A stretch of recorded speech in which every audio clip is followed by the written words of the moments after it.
Africa's most industrialised nation is grappling with an unprecedented energy crisis, and anger is growing among the public and the opposition in South Africa. The country has essentially one energy supplier, and that's called Eskom. It's instigated blackouts on more than 200 days last year, and every day so far in 2023. That's 6 to 8 hours a day without electricity for most South Africans.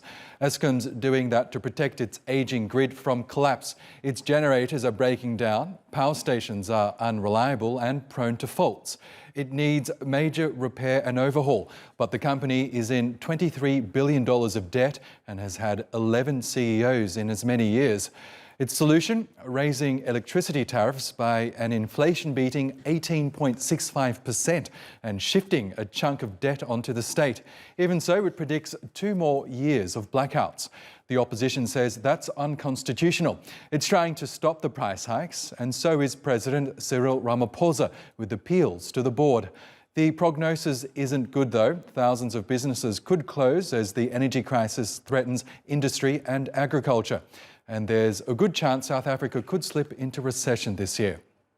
Let's get more on this now with Chris Yolande, who's an energy analyst. He joins us now from Johannesburg. Really good to have you with us, Chris. As far as I can remember, Eskom really has been imposing these load shedding policies across the country for many years now. Why is the state energy utility still struggling years after the fact to provide a stable source of electricity? Yeah, thank you. And firstly, I think your summation of the situation in South Africa was spot on and sums it up very, very nicely.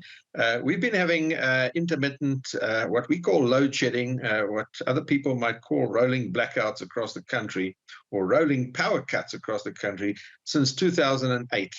It hasn't been continuous. There have been periods where we've had no load shedding, but there have been other periods where it has been quite severe, and certainly last year, 2022, was extremely severe.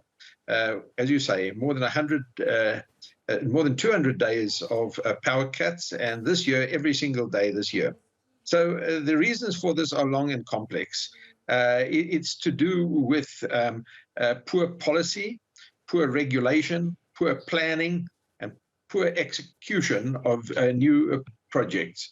And at the same time, the old coal-fired power plants are getting older year by year. Many of them have been poorly maintained and abused over their lifetime, skipping maintenance intervals and overloading them to the extent where some of them are reaching the end of their life.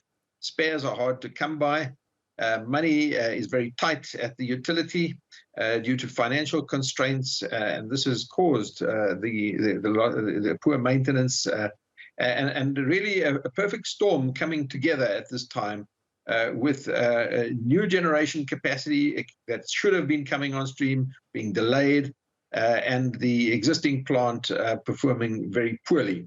And of course, there's a lot of political policy issues that have contributed to the lack of decision-making and attention to this problem for many years.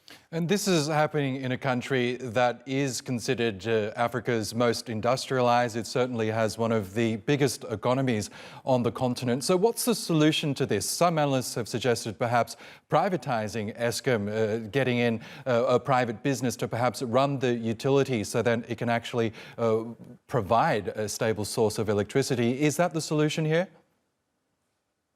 Well, look, firstly, to say that the word privatization is a very difficult concept for politicians to get their head around ideologically.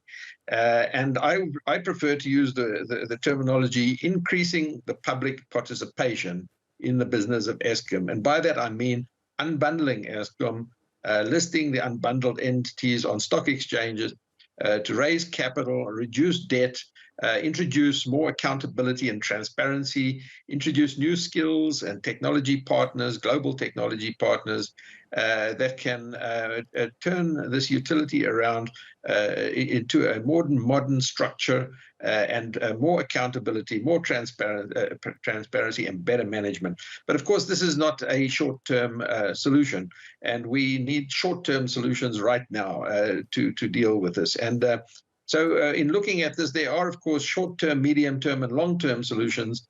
But in the short term, and by short term, I mean in the next 2 years, South Africa really has to look to customers of electricity to becoming part of the solution through embedded generation, self-generation, and distributed generation.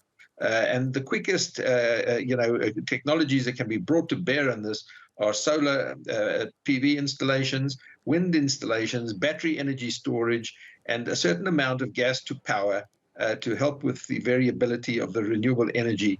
But in the very short term, that means the next year to 2 years, it's really going to be domestic and commercial solar PV and battery storage installations on a massive scale that can produce the quick wins. Thereafter, the bigger projects, in the 2 to 3 year and 3 to 4 year time frame, the bigger projects will start coming on stream. But we have to do the right thing for a long time now. Okay, Chris Yolande, we'll have to leave it there, but great to get your thoughts on this issue. Thanks for joining us.